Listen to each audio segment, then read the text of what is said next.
اسرائیلی جارحیت دن بدن بڑھتی جا رہی ہے. معصوم فلسطینیوں کی نسل کشی ابھی تھمی نہیں تھی کہ اسرائیل نے لبنان میں بھی اپنی بربریت کا آغاز کر دیا ہے. اسرائیل کی لبنان میں حزب اللہ کے ساتھ 2006 سے وقفے سے جنگ جاری ہے، مگر اب اسرائیل نے شہری آبادی کو نشانہ بنانا شروع کر دیا ہے. رائٹرز کی ایک رپورٹ کے مطابق گزشتہ روز اسرائیلی حملوں کی وجہ سے لبنان میں 50 بچوں سمیت 500 سے زائد افراد شہید ہو چکے ہیں، جبکہ 1800 سے زائد افراد کے زخمی ہونے کی بھی اطلاع ہے.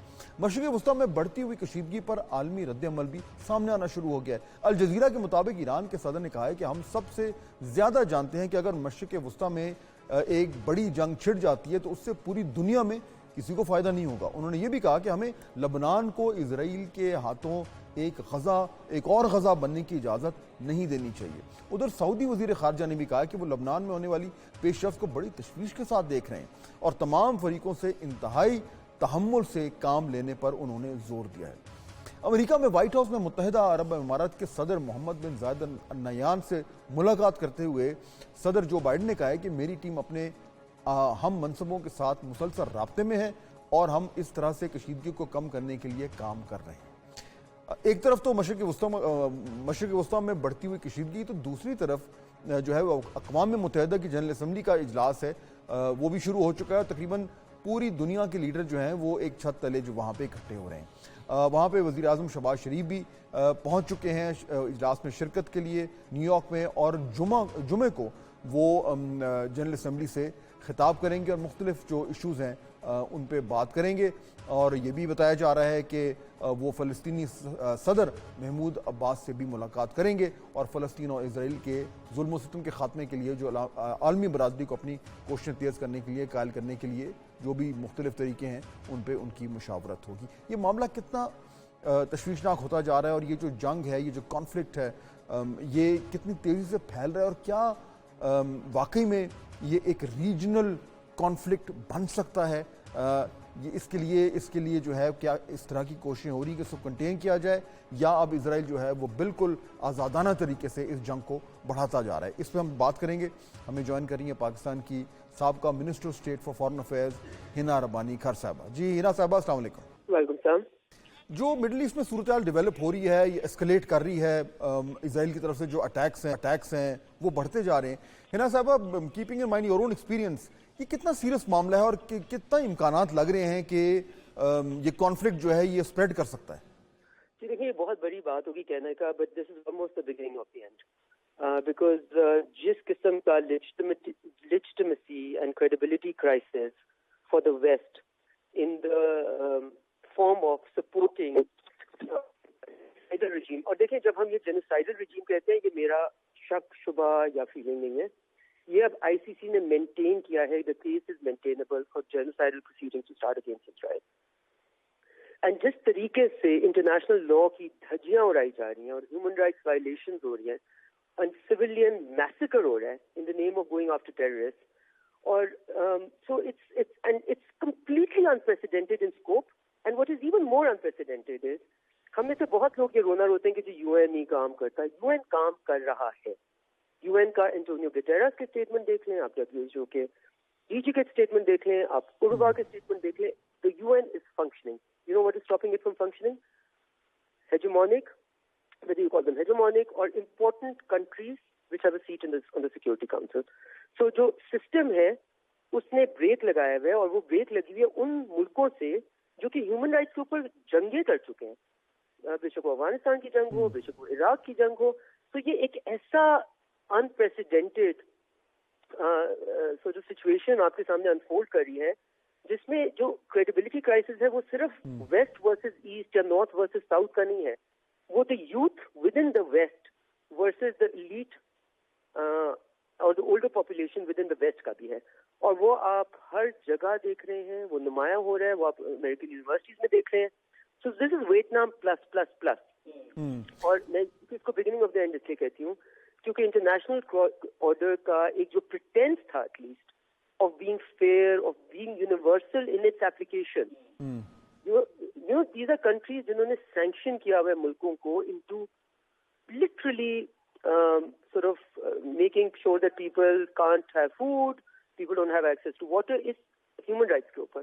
تو جب وہی ملک آرمز اینڈ ایمونیشن دیتے ہیں ٹو جینوسائڈل ریجیم, تو ایک جو it's not a dent, it's a gaping hole, and it is going to perhaps lead to it's completely eroded the credibility of the international. اب اس میں جو جس طریقے سے آپ نے یہ کہا کہ یہ جو کریڈیبلٹی کرائسس ہے, اور جب بھی انٹرنیشنل کانفلکٹس ہوتے تھے تو سیکیورٹی کاؤنسل جو ہے وہ اپنا رول ادا کرتی تھی, اور کچھ نہیں ہو تو کم از کم کیونکہ ان کے پاس وہ ٹیتھ ہیں تو وہ کہیں نہ کہیں بیچ میں اپنا رول ادا کرتے تھے. اب وہ خود انوالوڈ ہیں, ان کی کریڈیبلٹی جو ہے وہ بالکل یعنی کہ تباہ ہو چکی ہے. اب اس پرسپیکٹو میں جب آپ دیکھتی ہیں کہ مڈل ایسٹ میں کیا ہو رہا ہے, اسرائیل جو ہے نہ صرف اس نے غزہ میں جو ہے وہ جینوسائیڈ کر رہا ہے جس طرح کہ آپ نے کہا, بلکہ ایران میں بھی حملہ کر چکا ہے, اب لبنان میں حزب اللہ کے خلاف بھی, تو یہ مختلف فرنٹس کھلتے جا رہے ہیں. کتنا زیادہ امکان ہے یا خدشہ ہے یا خطرہ ہے کہ یہ کانفلکٹ سپریڈ کر سکتا ہے, اس میں دیگر ممالک بھی شامل ہو سکتے ہیں, and it could turn into a much wider conflict? Fahad, I think وہ دن ختم ہو گیا جب ہم یہ کہیں کہ کیا خدشہ ہے کہ یہ کانفلکٹ اسپریڈ کر سکتا ہے, بیکاز یہ کانفلکٹ آلریڈی اسپریڈ کر چکا ہے, اور اس کانفلکٹ کے دو طریقے سے اسپریڈ کر چکا ہے. ایک جیوگرافکلی اسپریڈ کر چکا ہے, جیسے آپ نے دیکھا بیروت میں اٹیکس ہوئے, اس سے پہلے آپ نے دیکھا کہ اس کے ارد گرد جنرلی ایک escalation I with in the region. لیکن جو کانفلکٹ کی دوسری ایسکلیشن ہو رہی ہے وہ unprecedented use of war machinery on civilians ہے, اور وہ بھی ایک اور ڈائمینشن ہے اس کانفلکٹ کے اسپریڈ کرنے کے لیے, بیکاز اب آپ کو کسی بھی ملک کو آپ نے کاخ برانچ دے دیا ہے کہ کل وہ ٹیکنالوجی ڈیوائسز سویلین ہومز میں, سویلین سپر اسٹورز میں کہیں پہ بھی کر سکتے ہیں, all in the name of self defence, and at the back of اور کمپلیٹلی گیون completely overlooked, بلکہ in fact completely supported by all the best holders of human rights and international law. لیکن اس میں exceptions بھی ہیں which we must accept and celebrate. ابھی میں Irish prime minister کی UNGA میں کرسچین ایمنپور کے ساتھ انٹرویو دیکھ رہی تھی, اس میں وہ categorically کہتے ہیں where they stand and it is not on the side of Israel. آپ اسپین کو دیکھو, it's a front runner, it's absolutely a front runner. انہوں نے پیلسٹائن کے statehood accept کر کے ان کے امبیسڈر کے کریڈینشیلز بھی لے لیے ہیں. سو EU میں ایک آپ کو بٹ ایک میسو ڈیوائڈ نظر آ رہا ہے, جہاں پہ کئی ملک are standing on the right of the right اور on the side of the right, and کئی ملک اپنے اسی وہ جو ایک systemic, I can only call it systemic because اس کے لیے کوئی اور ڈسکرپشن نہیں ملتی, systemic sort of propensity to side on Israel even when it does the most obnoxious and preposterous human rights abuse and civilian massacre, وہ بھی آپ کو نظر آ رہا ہے. اور اس میں آپ دیکھیں جوزف بوریل کو, اگر آپ ان کی اسٹیٹمنٹ دیکھیں جو کہ ان کے ابھی تک ہائی ریپرزینٹیٹو تھے, اور ان کے پریزیڈنٹ آف دا EU کی اسٹیٹمنٹ دیکھیں, تو آپ کو ایک بہت میسو ڈفرنس نظر آتا ہے. سو آپ کو ایک نظر آتا ہے کہ وہ ڈیوائڈ, ایک جس کو میں نے کہا جنریشنل ڈیوائڈ ہے, وہ جنریشنل ڈیوائڈ سے زیادہ ایک with in the European union between countries amongst functionaries of the European Union بھی آپ کو وہ نظر آ رہا ہے. سو یہ ہوتا ہے کلاسک کیس, وہ کہتے ہیں نا the storm before the bigger storm, to be honest, because جب ایک انٹرنیشنل آرڈر کولیپس کرتا ہے تو اس کے بہت سارے سائنز ہوتے ہیں. ایمرجنس آف چائنا میں آپ کو ایک سائن نظر آ رہا ہے, اسی کی وجہ سے آپ نے دیکھا ہمارے خطے میں India has been provide the same carte blanche as Israel has. آپ ایک چیز بہت انٹرسٹنگ ہے جو میں نے نوٹس اگر آپ نے کی, یہ جو 124 کنٹریز نے اسرائیل کے اگینسٹ ایک بہت UN جنرل اسمبلی میں ریزولوشن لے کے آئے, یہاں سے پتہ چلتا ہے کہ دنیا کی میجورٹی کہاں کھڑی ہوئی ہے, وہ آن the side of the Palestinians کھڑی ہوئی ہے. 44 ملکوں نے ابسٹین کیا, اور اس میں the ملک that really stands out is India, because India Palestinian spokesperson رہا بہت دیر تک, لیکن اس وقت چونکہ وہ اپنی پلے بک کشمیر کی اسرائیل سے لے رہے ہیں اور اسرائیل سے جو ٹیکنالوجی لے رہے ہیں, they cut a very sorry figure as a leader of the southern bloc or any leadership, because they abstained from that. اور کتنے ملکوں نے اس کے حق میں ووٹ کیا؟ صرف 14, جس میں US was obviously the leader and Israel and باقی etc. ملک تھے. No Malik to be mentioned other than I think maybe Hungary. So it's really interesting what is happening in the world, but it is signs of لیکن اس میں نا صاحب ایک تو اس کا moral dimension ہے نا, جب آپ اس کا ذکر کرتی ہیں کہ جی میجورٹی جو ہے وہ پیلسٹینیز کے ساتھ کھڑی ہے اور اپنے ورڈز اور ایکشن سے کھڑی ہے, تو اس سے تو یہ کلیئر ہو جاتا ہے کہ morality is on their side. لیکن اس انٹرنیشنل آرڈر میں مورالٹی سے زیادہ جو ہے وہ آپ کو جو آپ کی مائٹ ہے, جو آپ کی پاور ہے انٹرنیشنل فورمز اور آلسو ملیٹریلی, وہ میٹر کرتی ہے. تو وہ چاہے وہ مائنورٹی میں ہو, لیکن جب آپ یو این جیسے پلیٹ فارم پہ جاتے ہیں جہاں پہ اس ٹائم جنرل اسمبلی کا سیشن جاری ہے, تو وہاں پہ تقریریں ہو جائیں گی, مگر مچھ کے آنسو آپ بہا لیں گے, بٹ بیونڈ دیٹ جو ریالٹی آن دا گراؤنڈ ہے وہ چینج ہوتی نظر نہیں آ رہی آپ کو.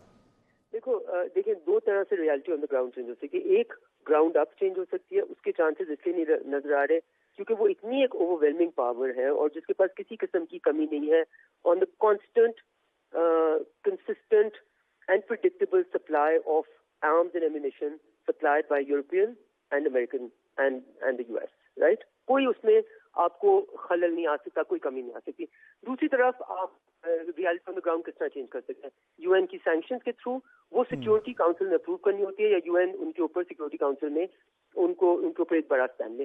اس میں ایک ملک ان کے ساتھ کھڑا ہوا ہے, نہیں ساتھ بھی نہیں کھڑا ہوا بلکہ ان کو بچاتے ہوئے کہ کسی بھی حد تک کھڑا ہوا ہے, وہ ہے یونائٹڈ اسٹیٹس آف امریکہ, جو کہ اپنی ویٹو پاور سے استعمال کرتا رہا ہے پچھلے کئی ڈیکیڈ میں, اور جس نے پچھلے کئی مہینوں میں اکتوبر 7 آنورڈ کئی ڈزنس آف ٹائم وہ ویٹو پاور استعمال کی ہے against even a possible cease fire.